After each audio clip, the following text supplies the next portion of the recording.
Good morning everyone. Monday है और एक टॉपिक हम लोगों ने पिछले हफ्ते स्टार्ट किया था। आज उसी टॉपिक को आगे बढ़ाते हैं। गुप्तोत्तर काल के बारे में हम लोग पढ़ रहे थे और तुम्हें याद होगा कि कैसे हमने पढ़ा भारत में एक इम्पॉर्टेंट राजवंश का लगभग खात्मा हो गया था, जो एंशियंट इंडिया का गुप्त साम्राज्य। ये कोई छोटे मोटे राजा नहीं है, पूरे भारत के एक बड़े हिस्से पर जिन्होंने राज किया था और कई सदियों तक, कई पीढ़ियों तक जिनका राज, जिनका दबदबा चलता रहा, ये थे गुप्त राजा। आपको नाम याद होंगे, चंद्रगुप्त इनमें पहला नाम था जो फेमस था। उससे पहले श्रीगुप्त आया था, श्रीगुप्त के बाद घटोत्कच आया था, फिर चंद्रगुप्त था, फिर समुद्रगुप्त था, जिसकी तो बहुत बड़ा सपना था और जिसके टाइम में मैंने बताया था कैसे सिक्कों पर उसके माँ बाप के चित्र छपे थे, वीणा बजाते हुए दिखाया गया था। एक बहुत बड़ा कवि भी था और उसका इंटरेस्ट था म्यूजिक में। इसके अलावा हमने पढ़ा था कि उसने अपनी माँ की तरफ का नाम अपने साथ हमेशा जोड़कर रखा, लिच्छवी दौहित्र कहलाया। अगली उसकी पीढ़ी में उसका बेटा चंद्रगुप्त सेकंड विक्रमादित्य राजा बना, जिसके टाइम में क्या मैथ्स, क्या साइंस, क्या एस्ट्रोनॉमी, इतने बेहतरीन एग्जाम्पल हमने पढ़े थे कि उसके टाइम में नवरत्नों में लेटर स्टेज में आके हमने पढ़ा था कि गुप्तों के टाइम में ही आर्यभट्ट का भी नाम आता है।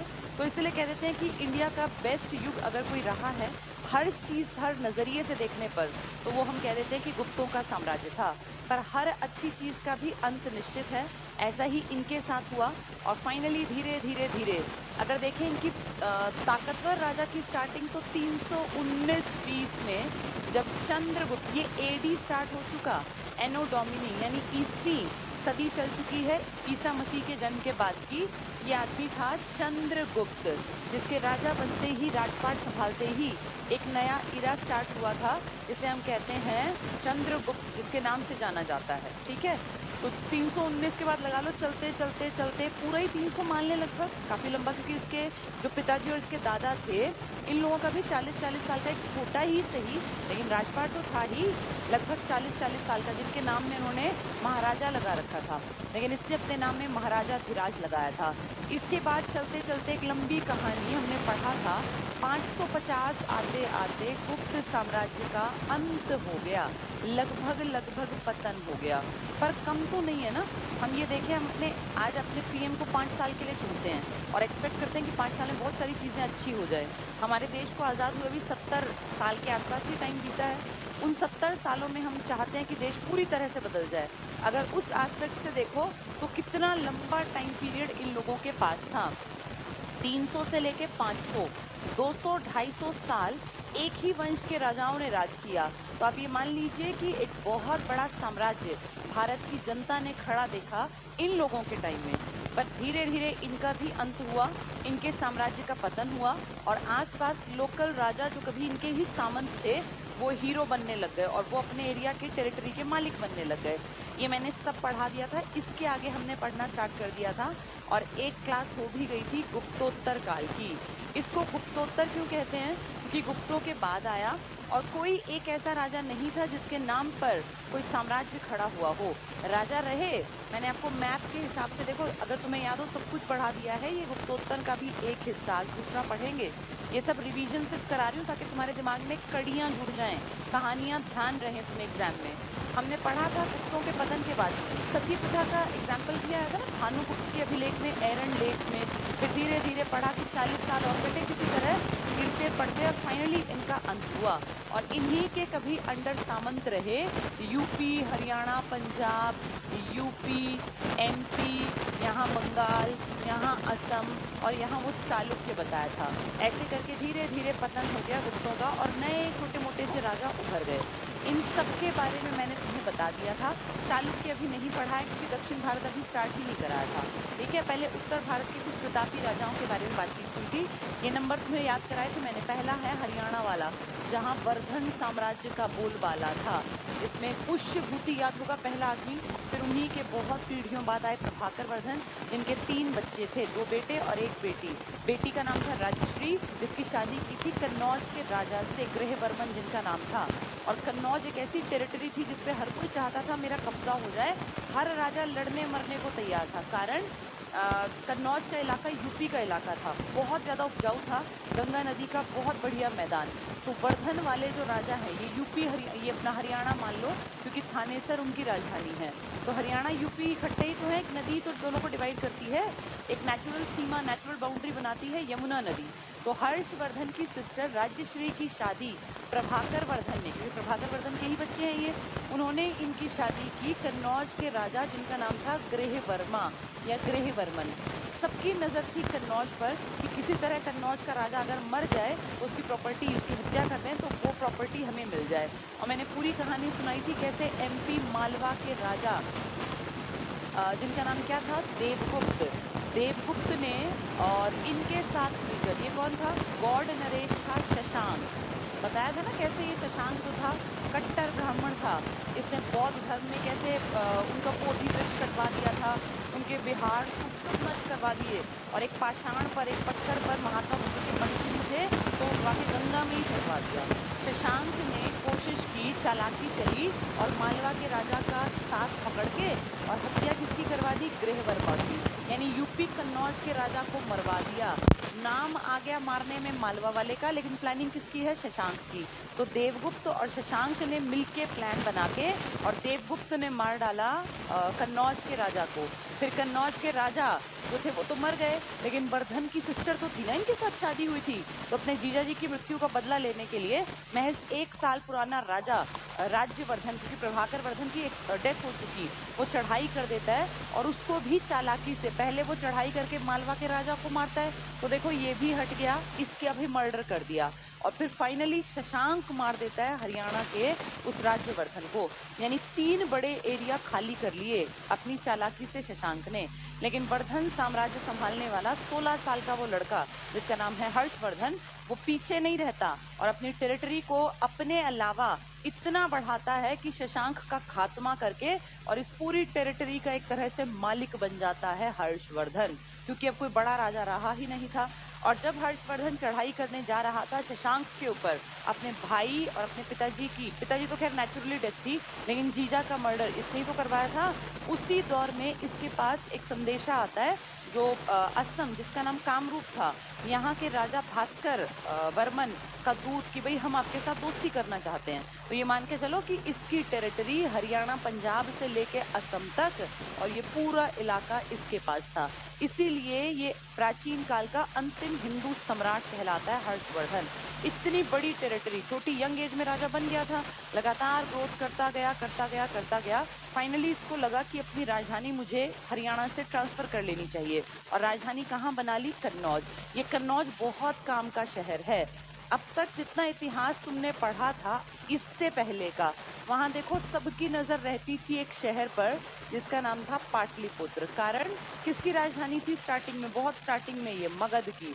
मगध की सबसे पहली राजधानी तो राजगृह थी या गिरिवज्र थी, लेकिन अजात शत्रु की प्लानिंग थी कि पाटलिपुत्र को मैं बसा दूंगा बढ़िया तरीके से। पाटलिपुत्र नेचुरली ऐसी कंडीशन थी इसकी कि यहाँ व्यापार करना बेहद आसान था। तो सबसे उभरता हुआ उस टाइम का शहर और सबकी जिसपे नजरें टिकी थी वो था पाटलिपुत्र। पाटलिपुत्र ईसा पूर्व से लेके एडी तक राजधानी के रूप में रहा, और न जाने कितने प्रतापी राजाओं ने साम्राज्यों की राजधानी किसको बना के रखा, पाटलिपुत्र को। पर समय बीतता गया और फाइनली पाटलिपुत्र भी धीरे धीरे एक तरह से क्षय होता गया, खत्म होता गया, पतन होता गया। और अब धीरे धीरे पाटलिपुत्र को रिप्लेस करने के लिए कौन उभरता जाएगा, कन्नौज।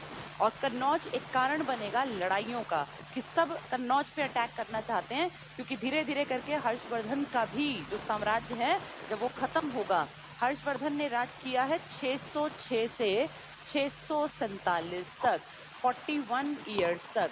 ये 7वीं शताब्दी का राजा है, चीज़ें ठीक ठाक चल रही थी, पर धीरे धीरे जब ये चला गया तो इसके भी वंशज कमज़ोर हुए और फाइनली वापस जाके इंडिया में फिर वही स्थिति आ गई, अराजकता की। जब ये था ना तो इसने इस पूरी बेल्ट में किसी को उभरने नहीं दिया। ये सबसे प्रतापी राजा था और इसने समुद्रगुप्त की तरह दक्षिण अभियान की भी कोशिश की थी, लेकिन याद करो नर्मदा नदी के तट पर जब ये पहुंचा तो इससे लड़ने चालुक्यों का राजा आ गया था जिसका नाम था पुलकेशियन द्वितीय, पुलकेशियन सेकंड। ये चालुक्य, बादामी इनकी राजधानी है, ये आ गया लड़ने, और जब ये लड़ाई हुई, भयानक लड़ाई नर्मदा के तट पर, तो इतनी बड़ी बेल्ट का राजा हारा, और ये छोटा सा पुलकेशियन द्वितीय जो चालुक्यों की एक शाखा का राजा है, ये जीत गया। अब ये बात हमें ये थोड़ी बताएगा जो हारा है, ये हमें पता चली इस आदमी ने एक पत्थर लिखवाया। अपनी जीत को हर कोई बखान करता है ना, तो एक पत्थर लिखवाया, ऐहोल अभिलेख, जिसमें कि लिखा हुआ है कि कैसे कैसे ऐसे हमारे ऊपर उसने कोशिश की राज करने की, अपना टेरिटरी बढ़ाने की, लेकिन हमारे राजा ने कैसे उसको नाको चने चबवाया और भगा दिया। किस राजा को? भारत के बड़े अंतिम प्रतापी राजा को। तो धीरे धीरे मान लो कि चलो जब तक ये था जिंदा, ऊपर की बेल्ट खुश थी। इसके पास बंगाल भी था, असम भी था, इसके पास यूपी भी था, इसके पास एमपी भी था, हरियाणा पंजाब भी था, पूरी बेल्ट में कोई टेंशन नहीं। लेकिन 647 में जब ये एक्सपायर हुआ, 7वीं शताब्दी, तो अब राजा के मरते ही तो फिर सब जगह अराजकता फैलेगी ना, सब स्वतंत्र होने की कोशिश करेंगे, लेकिन लायकियत लोगों में है नहीं। तो इसके बाद भारत में फिर से चेंज आएगा। हमने हर्षवर्धन तक कहानी पढ़ ली थी, आज हम हर्षवर्धन से आगे की कहानी पढ़ेंगे। ये मैंने आपको फ्राइडे की क्लास में लास्ट पढ़ाया था, ठीक है। चलिए अब ध्यान से सुनना, समझना इनकी बातों को, क्योंकि ये सब बड़े राजा इतने बड़े नहीं है कि इतिहास में इनके नाम बहुत बड़े लिखे गए हों, लेकिन एग्जाम में आ जाते हैं, तो हमें कहानियां याद होंगी तो नाम भी जल्दी याद रहेंगे।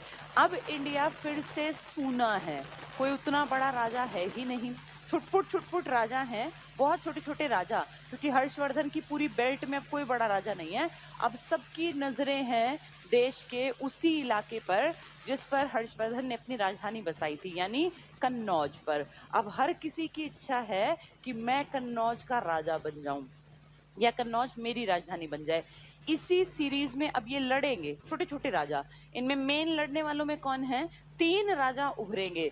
जब ये शशांक याद होगा ना आपको, गॉड नरेश शशांक था। जैसे बंगाल एक ताकतवर इलाका था, क्यों? यूपी एक ताकतवर इलाका था। ये इलाके इसलिए इंपॉर्टेंट थे क्योंकि ना यहाँ पे खेती बहुत बढ़िया थी, यहाँ पे नदियां हैं, गंगा नदी का मेन इलाका यही तो है, यूपी और बंगाल।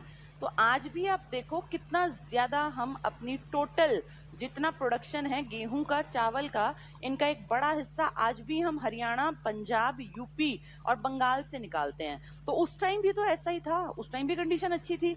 इन इलाकों में टैक्स बहुत मिल सकता था, इसलिए राजा का ताकतवर होना बहुत जरूरी था। और जैसे ही राजा मरता तो यहाँ के सामंत कोशिश करते कि हम राजा बन जाएं। तो बंगाल में शशांक की डेथ, शशांक को आप जानते हैं किसने मारा है?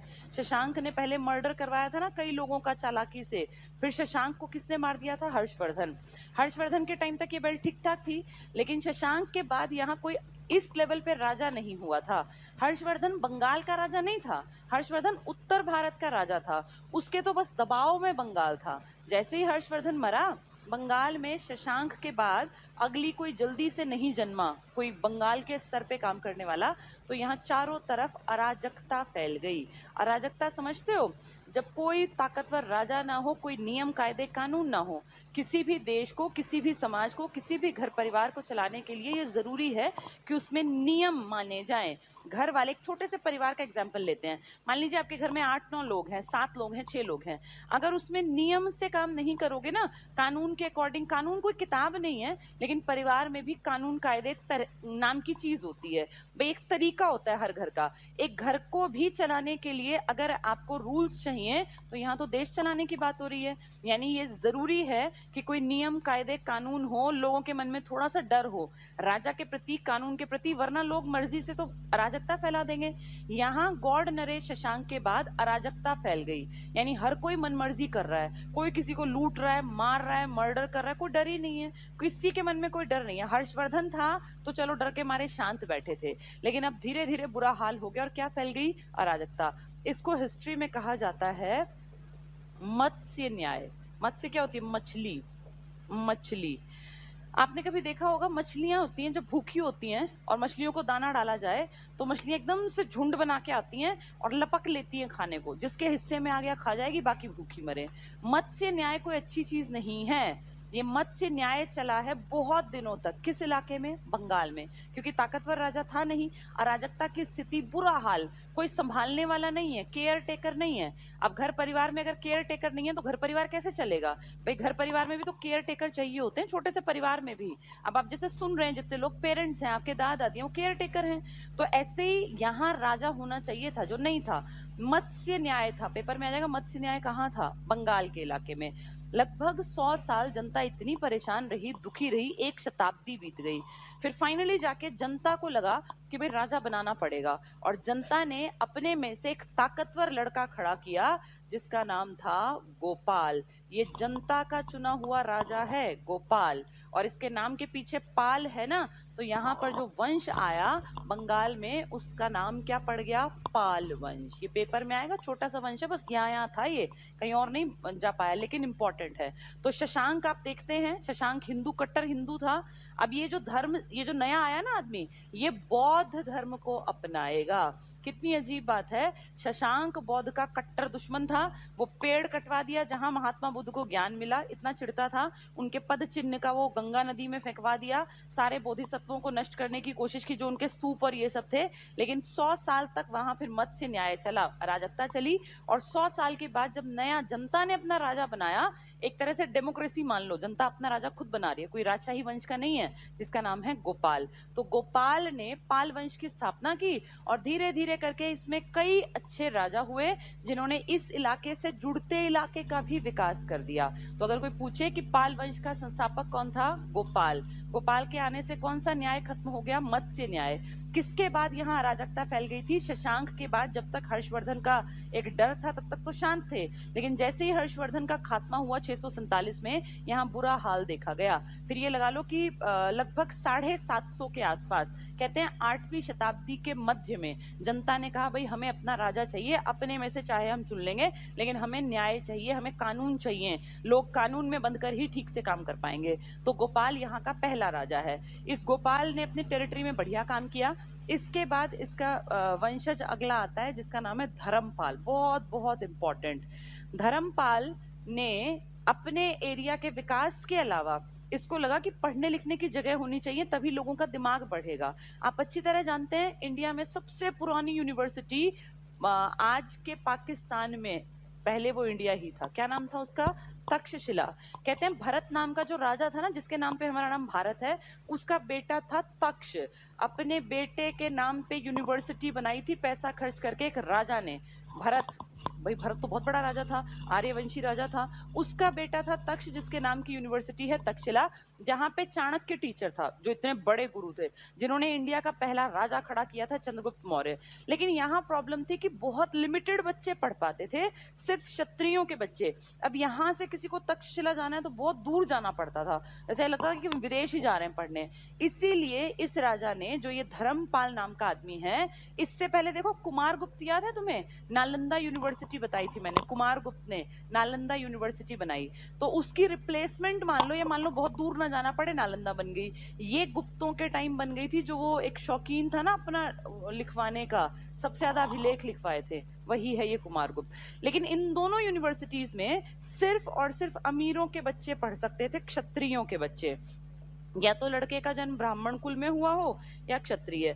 अब मैंने ये भी बताया था कि बहुत सारे राजा ही वैश्य थे, तो धीरे धीरे करके सबको लगने लगा कि भाई यूनिवर्सिटी ऐसी होनी चाहिए जहां सभी जात पात के बच्चे पढ़ सकें, पढ़ाई बहुत महंगी ना हो, क्योंकि इनमें तो ना शिक्षकों का खर्चा बहुत आता था।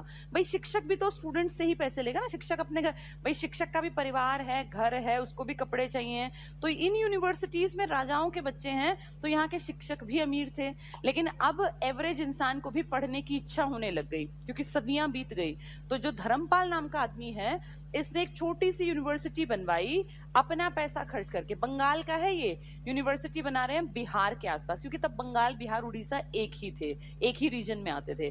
तो ये जो दूसरी यूनिवर्सिटी बन रही है ना, कौन बनवा रहा है इसको? धर्मपाल। और इसका नाम है विक्रमशिला विश्वविद्यालय। बहुत इंपॉर्टेंट है, विक्रमशिला विश्वविद्यालय। वो तक्षशिला है, इसका नाम है विक्रमशिला। ये विक्रम नाम के राजा ने नहीं बनवाई, किसने बनवाई है? धर्मपाल ने। इस यूनिवर्सिटी में अमीर होना कोई कंपलसरी नहीं है, इसमें एवरेज घर परिवार के लड़के भी, तब लड़कियां तो पढ़ती ही नहीं थी, बहुत कम पढ़ती थी, एवरेज घर परिवार के लड़के भी जाके पढ़ सकते, पढ़ाई सस्ती मान लो, ठीक है। तो याद रखना 3 यूनिवर्सिटी हैं आपके टाइम पर इस प्राचीन भारत में, तक्षशिला जो भरत वंश के राजा ने अपने बेटे तक्ष के नाम पर बनवाई। ओल्डेस्ट यूनिवर्सिटी है, दुनिया की ओल्डेस्ट में गिनी जाती है, आज पाकिस्तान के हिस्से में पड़ती है। नालंदा यूनिवर्सिटी जो बिहार में है, कुमारगुप्त ने बनवाई। गुप्तों का बड़ा आदमी था, चंद्रगुप्त सेकंड का बेटा था विक्रमादित्य का। और तीसरी हम पढ़ रहे हैं आज, बंगाल के पाल वंश के दूसरे बड़े राजा धर्मपाल ने बनवाई। नाम क्या दिया? विक्रमशिला यूनिवर्सिटी। इसके बाद फिर देवपाल नाम का लड़का हुआ, इनमें महिपाल हुआ। ठीक है, राजा थे, पर कोई ऐसा बहुत प्रतापी काम नहीं है जिसके लिए कि उनको इतिहास में बहुत ज्यादा गाथा में लिखा जाए। हाँ, अब इतना ध्यान रखो, ये बंगाल के बेशक हैं, लेकिन इनकी नजर भी उसी इलाके पर है। किस इलाके पर? कन्नौज पर।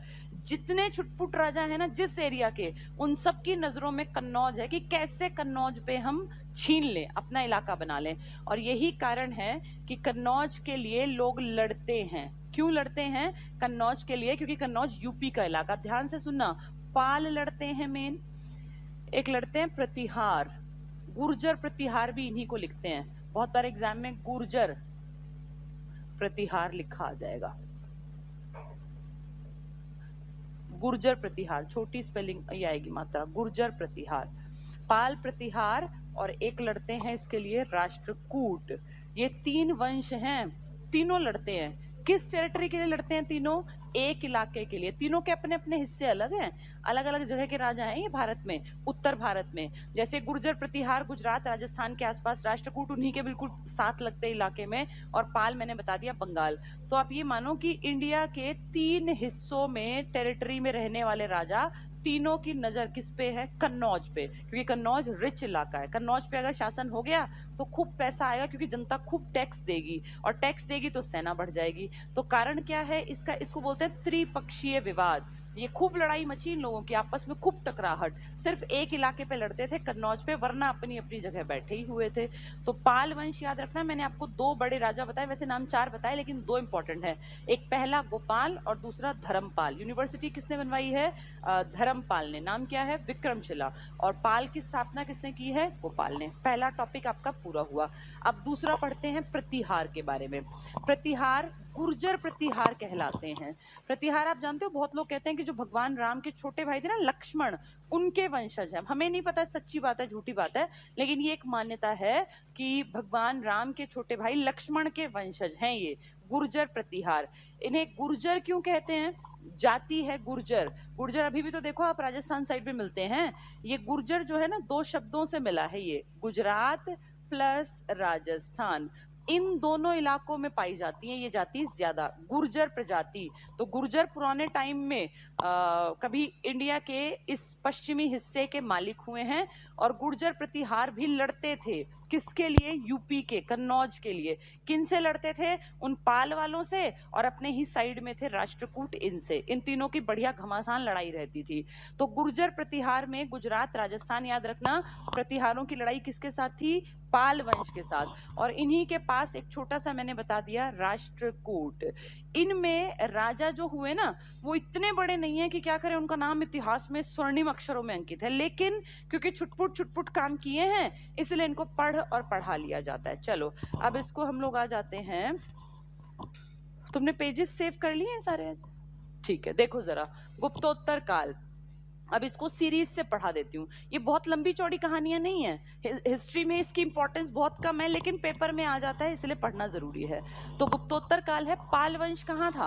बंगाल में। पहले बंगाल में कौन था? शशांक, जिसका खात्मा किसने किया था? हर्षवर्धन ने। उसके 100 साल बाद तक क्या चला वहां? मत्स्य राज। उसके बाद कौन आ गए? पाल वंश के ताकतवर राजा। तो स्थापना की गोपाल ने। गोपाल को जनता ने बनाया था। लोकतंत्र का एक एग्जाम्पल मान लो, एंशिएंट इंडिया में जनता बोली यार ऐसे बिना रूल के हम नहीं चल सकते, ये तो अफरा तफरी मच गई, अराजकता फैल गई, इसलिए उन्होंने अपना राजा बनाया, वे गोपाल राज करेगा। तो पाल वंश गोपाल की देन है। शशांक जो पहले पढ़ा था हमने, गॉड नरेश था, कट्टर हिंदू, बोधि वृक्ष कटवाया था ना, चिढ़ता था बौद्ध धर्म से। कितनी अजीब बात है, उसकी मृत्यु के लगभग 100-125 साल बाद यहाँ हिंदू धर्म कम रहेगा और बौद्ध धर्म ज्यादा उभरेगा उसी के अगली पीढ़ियों में। तो शशांक की मृत्यु के बाद 1 शताब्दी तक बंगाल में मत्स्य न्याय, मत्स्य शासन फैला रहा। अब पेपर में आ जाए मत्स्य न्याय कहाँ फैला था? बंगाल में। समझे ना इसका मतलब? जहाँ कोई प्रॉपर रूल ना हो, कोई रेगुलेशंस ना हो, हर कोई मर्जी करेगा तो परिवार भी नहीं चल सकता, देश समाज तो बहुत दूर की बात होती है। तो मत्स्य न्याय कोई अच्छी चीज नहीं है। एक राजा होना चाहिए, कोई इस तरह के रूल्स होने चाहिए जिनको सब माने। 8वीं शताब्दी के मध्य गोपाल आया। तो गोपाल कब आया? जब हर्षवर्धन, हर्षवर्धन कब तक रहा था? 647 तक रहा ना, तब तक तो सब शांत बैठे रहे। लेकिन 647 से लगभग आप ये मान लो काफी लंबे टाइम बाद तक कुछ नहीं था, बुरा हाल था। उसके बाद 8वीं शताब्दी मतलब होता है 700 प्लस में, तो उसकी डेथ के लगभग 100 साल बाद चेंजेस आए। 8वीं शताब्दी के मध्य गोपाल आया, जनता का राजा था। जनता ने खुद कहा भाई हमें राजा चाहिए, हम रूल्स में काम करेंगे, ऐसे अफरा तफरी में हमसे काम नहीं होता। बौद्ध धर्म का अनुयायी था। उल्टी बात हो रही है, शशांक कट्टर हिंदू, बौद्ध धर्म से चिढ़ने वाला, और अब शशांक के बाद जो अगला आया है ये बौद्ध धर्म का पक्का अनुयायी है। बंगाल को मत्स्य न्याय से छुटकारा मिला। तो खराब चीज है मत्स्य न्याय, ये अराजकता है, बुरा हाल है, कोई नियम नहीं, कानून नहीं, हर कोई मर्जी कर रहा है। इससे खुद छुटकारा मांगा जनता ने। जैसे हम भी तो यही चाहते हैं ना इंडिया में, हमें भी अपना एक ऐसा पीएम चाहिए जो सच में देश का विकास करे। ये हमेशा से नीड रही है, आज नहीं, सदा से। हमें अपने घर में भी एक ऐसा इंसान चाहिए जो सबसे बड़े ओहदे पर हो, जो लायक हो। ऐसे ही हमें देश में चाहिए, ऐसी सोसाइटी में। तो इन लोगों को किससे छुटकारा मिला? मत्स्य न्याय। किसने दिलवाया? गोपाल ने। कौन से धर्म में है इसका इंटरेस्ट? बौद्ध धर्म में। इससे पहले शशांक था, गॉड नरेश। अगला आता है धर्मपाल। धर्मपाल जो है उत्साही बौद्ध है, नाम देखो इसका, ये इसने उपाधि ले रखी है उत्साही बौद्ध। तो इससे ये समझ जाओ कि अब इन सबका इंटरेस्ट बौद्ध धर्म में है, तभी तो वज्रयान शाखा यहाँ पनपेगी। इसने, राजा ने उपाधि ले रखी है। बहुत इंपॉर्टेंट, देखो ये एग्जाम में आएगा, वेरी इंपॉर्टेंट, इसलिए लिखा है विक्रमशिला यूनिवर्सिटी, तीसरी यूनिवर्सिटी है ये। सबसे पहली तक्षशिला थी, जो पुराने टाइम में तक्ष नाम के बच्चे के कारण बनी थी, भरत के बेटे थे वो। फिर बनी नालंदा, कुमार गुप्त ने बनवाई। और तीसरी है विक्रमशिला यूनिवर्सिटी। इसी राजा ने, धर्मपाल ने, एक छोटी यूनिवर्सिटी बनाई थी सोमपुर, लेकिन ये चली नहीं थी, इसलिए इसका नाम नहीं है इतिहास में। इतिहास उनके नाम लेता है जिनमें कुछ हुआ हो। तो ये बड़ी यूनिवर्सिटी है विक्रमशिला। यहाँ थोड़े से एवरेज परिवार के बच्चे भी पढ़ सकते थे, उतनी महंगी नहीं थी जितनी कि कुमार गुप्त द्वारा बनाई गई नालंदा या फिर तक्षशिला, वो बहुत अमीरों के लिए थी। हरिभद्र नाम का एक बौद्ध लेखक था। अब जैसा राजा होगा उसी तरह के लेखक को आगे बढ़ाएगा ना। ये उत्साही बौद्ध था, कौन? धर्मपाल। तो ये हरिभद्र नाम का एक लेखक था जो बौद्ध लेखक था। ये धर्मपाल के राज में रहे थे। ये एग्जाम में ऐसे क्वेश्चन आता है, किसके राज में रहा था हरिभद्र? तो धर्मपाल। धर्मपाल किस धर्म में इंटरेस्ट है? नाम से लग रहा है हिंदू, लेकिन है बौद्ध धर्म में इंटरेस्टेड। त्रिपक्षीय संघर्ष, अभी बताया, 3 पक्ष एक ही चीज पर लड़ते थे। किस पर? कन्नौज पर। क्यों? क्योंकि कन्नौज यूपी की टेरिटरी का इलाका था, बहुत उपजाऊ था। तो कौन 3 लड़ते थे? पाल, प्रतिहार, राष्ट्रकूट। पहले पाटलिपुत्र पे लड़ते थे सारी दुनिया, अब लोग लड़ रहे हैं कन्नौज के ऊपर। कन्नौज का राजा ही तो मारा था ना, किसने? ग्रहवर्मा, जिसकी हत्या किसने की थी? देवगुप्त ने और शशांक ने। तब भी उनकी नजर किस पे थी? कन्नौज पर। तो ये लगा लो कन्नौज 100-150 सालों से लगातार नजरों में कि कैसे हम इसको छीन ले। त्रिपक्षीय, 3 त्रि मतलब 3 पक्षीय संघर्ष। कौन कौन लड़े? पाल, गुर्जर प्रतिहार और राष्ट्रकूट। हमने पाल की डिटेल ढंग से पढ़ ली है, गुर्जर प्रतिहार बता दिया, एक आधे राजा आएंगे वो पढ़ लेंगे, और राष्ट्रकूट। तो पाल, प्रतिहार, प्रतिहार को गुर्जर भी लिख सकते हैं क्योंकि गुर्जर प्रतिहार इनका पूरा नाम है। पूछेंगे त्रिपक्षीय में कौन नहीं था एग्जाम में, 4 आ जाएंगे, चंदेल दे देंगे, चालुक्य दे देंगे, और इनमें से नाम दे देंगे। तो ध्यान रखना, पाल, प्रतिहार, प्रतिहार को गुर्जर प्रतिहार भी कहते हैं, और एक है राष्ट्रकूट। ये 3 लड़ते थे, किसके लिए? कन्नौज के लिए। तो कन्नौज के लिए संघर्ष था। कन्नौज यूपी का इलाका, जहां पहले हर्षवर्धन की सिस्टर की शादी हुई थी, मोखरी वंश था, लेकिन अब वो खत्म हो गया, उसको 150 साल बीत चुके। धर्मपाल, जो दूसरा बड़ा आदमी है, ने कन्नौज पर अधिकार किया। अब देखो, पाल वंश का अधिकार हो गया, लेकिन ये मत सोचना कि ये सदा के लिए हो गया। ये कुछ साल टिकता था, फिर आपस में वो फिर लड़ते थे और फिर उसको हटा के कोई और आ जाता था। यानी कन्नौज हमेशा लड़ाई का कारण रहा, जड़ रहा, क्योंकि कन्नौज रिच था। तो इस पाल में किसने कन्नौज छीन लिया था? धर्मपाल। लेकिन फिर बाद में इनसे फिर छीन लिया था। धर्मपाल ने नालंदा विहार, नालंदा यूनिवर्सिटी, जो कि किसने बनाई थी? कुमार गुप्त ने। इन्होंने कौन सी बनाई है खुद पाल वालों ने? विक्रमशिला, जो थोड़े से एवरेज परिवार के लिए भी है। ये सिर्फ अमीरों का, जैसे स्कूल कॉलेज होते ना, ऐसा था।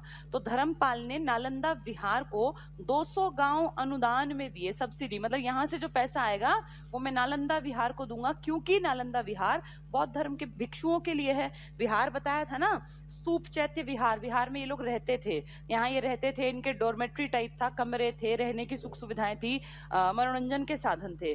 तो धर्मपाल जिसने की यूनिवर्सिटी बनाई विक्रमशिला, उसने नालंदा यूनिवर्सिटी को नहीं, नालंदा विहार को 200 गांव की इनकम जो थी ना, भाई इन गांव से जो टैक्स आएगा वो तुम्हें दूंगा, तुम चाहे अपना कैसे ही रहो, कैसे ही खाओ, कैसे ही मौज मस्ती से अपना जीवन काटो। तो कहाँ के विहार को? नालंदा। यूनिवर्सिटी कौन सी बनाई? विक्रमशिला। आधे लोग इसी में गड़बड़ कर देंगे, पेपर में आएगा कौन से विहार को, तो उनको समझ नहीं आएगा कि नालंदा विहार टिक करना है विक्रमशिला। नालंदा विहार को पैसे दिए हैं और यूनिवर्सिटी बनाई है विक्रमशिला, दो अलग बातें हैं। नेक्स्ट देखो, देवपाल। अब दो चले गए, कौन कौन से गए? एक तो गोपाल और एक धर्मपाल, अब तीसरा आया देवपाल। इसने एक स्तंभ लिखवाया, बादल स्तंभ लेख, बहुत फेमस नहीं है, लेकिन अपने आप को ऊंचा दिखाने के लिए क्या लिख पाता है ये, कि मैंने हूण भगाए। हूण याद है, जिनको भगाया था स्कंदगुप्त ने, बर्बर जाति के मध्य एशिया से आने वाले। मैंने हूण भगाए, मैंने प्रतिहारों को भगाया, मैंने राष्ट्रकूटों को भी अच्छी तरह कूट के भगा दिया, मतलब अपनी बड़ाई कर रहा है। देखो क्या लिखता है, देवपाल ने लिखा मैंने द्रविड़ भगाए। द्रविड़ कहाँ के थे? दक्षिण भारत, यानी मैं इतना ताकतवर हूं, दक्षिण वाले भगा दिए। मैंने हूण भगा दिए, और मैंने गुर्जर, मतलब कईयों के नाम लिखे कि मैंने इन सबको पराजित किया। ऐसा कहीं वर्णन ऐसे लिखित में नहीं है, लेकिन इसने अपने एक स्तंभ लेख पे लिखवाया जिसका नाम है बादल स्तंभ लेख। बादल स्तंभ लेख कि मैंने द्रविड़, हूण, गुर्जर सबको हरा दिया। ठीक है। अब एक अरब से यात्री आया, जैसे पहले यात्री याद है तुम्हें, दो बताए थे मैंने, एक फाहियान और एक ह्वेनसांग। फाहियान की किताब थी फो पो की और ह्वेनसांग की किताब थी सी यू की। ह्वेनसांग हर्षवर्धन के टाइम में आया था और वो 16 साल लगभग रहा था, 629 में आया था और 16 साल के आसपास लगा लो वो वापस गया था। इसके पहले आया था, ह से ह्वेनसांग है ना, ह से हर्षवर्धन, उससे पहले आया फाहियान। किसके टाइम में आया? चंद्रगुप्त सेकंड के टाइम में। देखो जिसने लिखा था मध्य देश ब्राह्मणों का देश है, कोई यहाँ पे शराब की कोई खुली बिक्री नहीं है, बूचड़ खाना नहीं है, सब शांति से रहते हैं, और जो लोग मांस खाते हैं उनका बहिष्कार किया जाता था, चंडाल बताया था मैंने, शूद्रों से भी निम्न माने गए थे, ये सब बातें वो लिखी थी फाहियान ने, जो कि फोको की किताब का लेखक है। अब ऐसे ही एक आदमी आता है अरब यात्री। दो यात्री पढ़े थे तुमने अब तक, वो चीन के थे, अब अरब से आया। अरब यात्री का नाम क्या है? सलमान खान टाइप का है, सुलेमान। तो अरब यात्री का नाम है सुलेमान। इसने देवपाल को, ये क्या लिखता है अपनी किताब में, ये कहता है देवपाल जो है ना, देखो देवपाल ये जो लिखवा रहा है मैंने गुर्जर हराए और प्रतिहार हराए, इसने कहा ये प्रतिहारों से भी ज्यादा और राष्ट्रकूटों से भी ज्यादा शक्तिशाली है। यानी त्रिपक्षीय में सबसे शक्तिशाली किसको बता दिया? पाल के देवपाल को। किसने? अरब यात्री सुलेमान ने। अगला अपने बारे में खुद भी लिखवा रहा था कि देखो मैंने कौन कौन हराए, किस लेख में? बादल स्तंभ लेख में। और एक अरब यात्री सुलेमान भी कहता है कि हाँ ये जो देवपाल है ना, पाल का, ये राष्ट्रकूटों से भी ज्यादा ताकतवर है और ये गुर्जर प्रतिहारों पे भी भारी पड़ता है। तो यहाँ लिखवा तो रखा है गुर्जर का नाम, इसने कह दिया राष्ट्रकूटों से भी। तो दो एग्जाम्पल हो गए इसके, बादल वाला और सुलेमान वाला। ठीक है। बौद्ध धर्म में आस्था है, मैंने पहला बताया वो भी बौद्ध था, देखो उसने बौद्ध वालों के लिए काम किया। दूसरा जो था ये तो उत्साही बौद्ध था, 200 गांव के आय भी दान में दी, ये भी बौद्ध धर्म। तो अब ये मान लो कि बंगाल की तरफ अब बौद्ध धर्म चल रहा है। अब से 150-200 साल पहले जब शशांक था तो कट्टर हिंदू था वो, तब हिंदू धर्म था। ठीक है। अब एग्जाम में आ जाएगा, बादल स्तंभ लेख किसके बारे में बताता है? अरब यात्री सुलेमान किसके बारे में बताते हैं? पाल वंश के देवपाल। और क्या कहते हैं कि इन्होंने गुर्जरों पे भी हावी रहे, ये प्रतिहारों पे और राष्ट्रकूटों पे भी। लेकिन ऐसा हमेशा नहीं हुआ, कभी राष्ट्रकूट हावी हुए हैं, कभी प्रतिहार, कभी पाल। चलिए नेक्स्ट देखते हैं, महिपाल।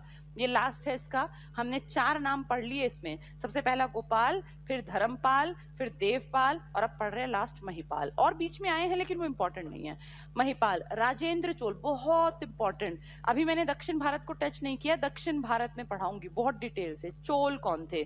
चोल इतने ताकतवर थे साउथ इंडिया में, इनकी नौसेना पे कब्जा था, और कहते हैं ये भारत की, साउथ इंडिया की सबसे ज्यादा ताकतवर सेना थी इनके पास।